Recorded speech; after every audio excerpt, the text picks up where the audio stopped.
अल्लाह अस्सलातु वस्सलामु अलैका या रसूल अल्लाह अस्सलातु वस्सलामु अलैका या हबीब अल्लाह सल्लल्लाहु तआला अलैहि वसल्लम।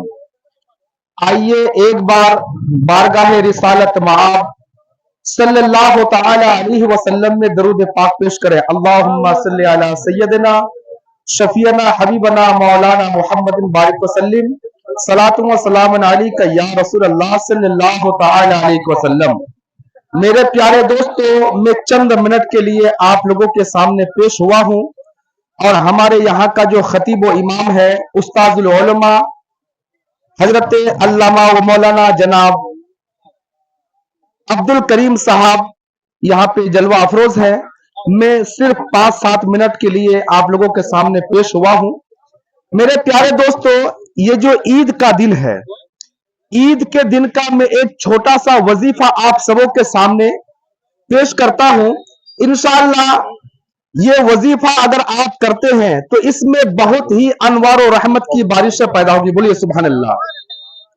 एक छोटा सा अमल है और अमल क्या है?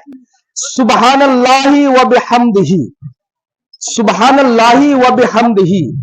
अगर कोई इंसान ईद के दिन 300 मर्तबा पढ़ते हैं, छोटा सा सुबहानल्लाहि व बिहम्दिही, जो इंसान ईद के दिन 300 बार पढ़ते हैं और बारगाह रिसालत में ये दुआ करते हैं कि अल्लाह रब्बुल इज्जत दुनिया में जितनी मोमिनीन व मोमिनात, मुस्लिमीन व मुस्लिमात इंतकाल किए हैं, इनका सवाब उन तक पहुंचा दे, तो अल्लाह तबारक ताला पूरे रुए जमीन पे, पूरे कायनात के रुए जमीन पे जितनी भी मैयतें हैं सबकी कब्र पे 10,000 नूर अनवार की रहमतें पहुंचता है। बोलिए सुभान अल्लाह।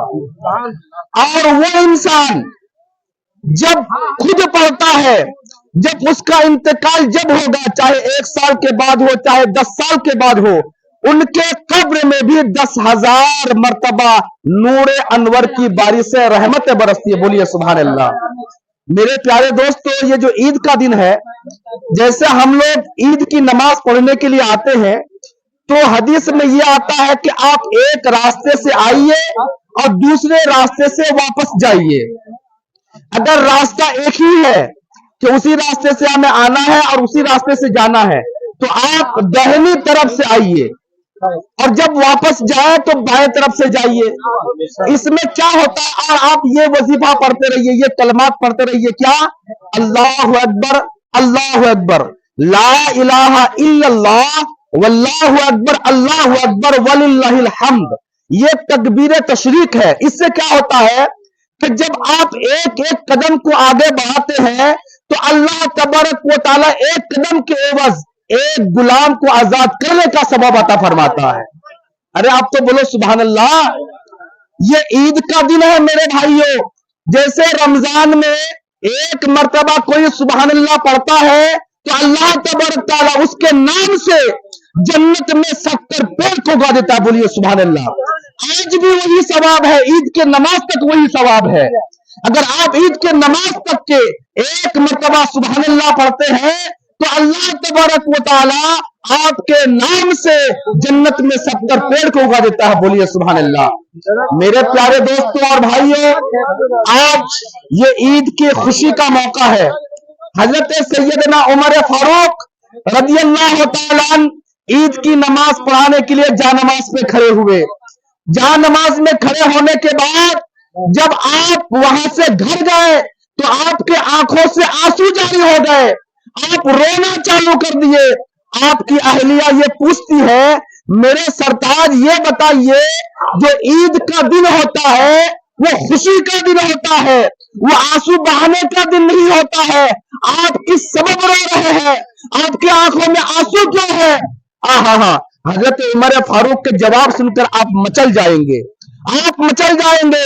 हजरत उमर फारूक रज़ी अल्लाह तआला अन्हु यूं बयान फरमाते हैं कि ईद के दिन खुशी वो मनाते हैं जिसकी नमाज ईद कबूल अल्लाह कर लेता है, जिसकी रोजा अल्लाह कबूल कर लेता है, जिनके सहरी अफ्तर कबूल कर लेता है, वो इंसान खुशियां मनाते हैं।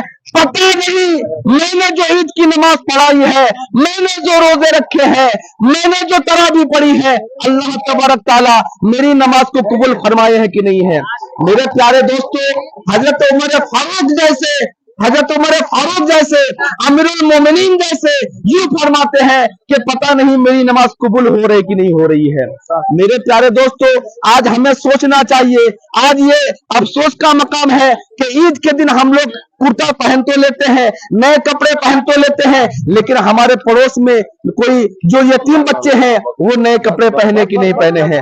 हमारे पड़ोस में जो गुरबा, मसाकिन और यतीम है, उन्होंने नए कपड़े पहने कि नहीं पहने हैं। हमें पहनने से पहले हमें अपने पड़ोसी का भी ख्याल रखना चाहिए।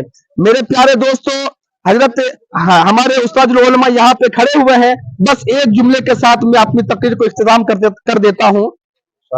ईद का दिन है, हजरत अमीरुल मोमिनीन हजरत उमर फारूक रज़ी अल्लाह तआला अन्हु कपड़े पहनते हैं।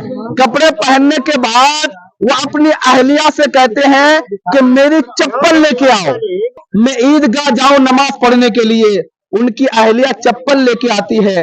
वो चप्पल इतनी टूटी हुई थी, इतने पेबंद लगे हुए थे उस चप्पल में। तो अमीरुल मोमिनीन ने कहा कि इसमें और कोई जुगाड़ है पेबंद लगाने की? जुगाड़ है?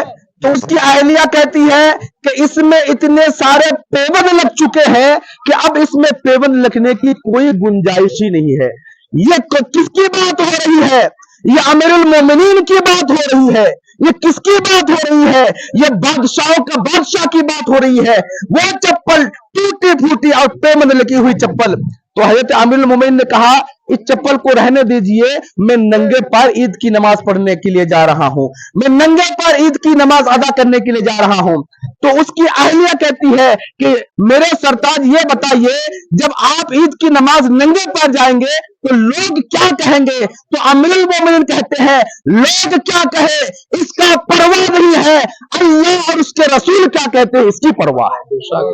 अल्लाह और उसके रसूल क्या कहते हैं इसकी परवाह है। मुझे अल्लाह को राजी करना है, अल्लाह के रसूल को राजी करना है, और जिन्होंने अल्लाह और उसके रसूल को राजी कर लिया उसका इस दुनिया में बेड़ा पार हो गया और हश्र का मैदान में कामयाब हो गया।